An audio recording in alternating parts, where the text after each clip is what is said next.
voulais saluer cette initiative qui est très importante parce qu'il y a un enjeu de souveraineté nationale, il y a un enjeu écologique puisque l'hydroélectricité est la première source d'électricité renouvelable de France et que c'est un patrimoine qui appartient à tous les Français sur lequel depuis des années, effectivement, un certain nombre de lobbies veulent faire main basse parce qu'ils veulent faire main basse sur la rente hydraulique, c'est-à-dire le fait que c'est la production d'électricité la moins chère de France, et donc ce que l'on peut redouter, c'est comme avec la privatisation des autoroutes,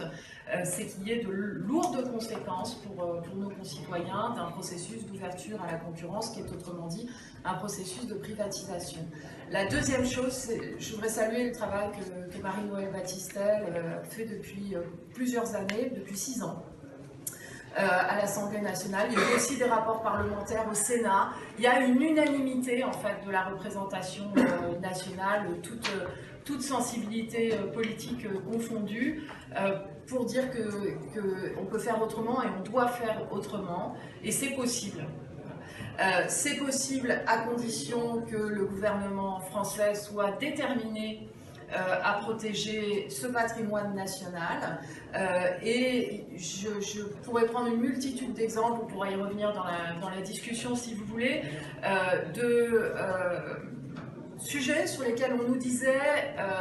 le droit européen impose, la Commission européenne exige, et où on a fait autrement, et où en portant le combat, la France a réussi à faire bouger les choses. Donc voilà, vraiment très simplement, il n'y a ni obligation, ni fatalité à ce que l'on entérine, on se résigne à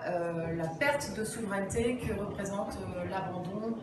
des barrages hydroélectriques et leur ouverture à la concurrence. Merci.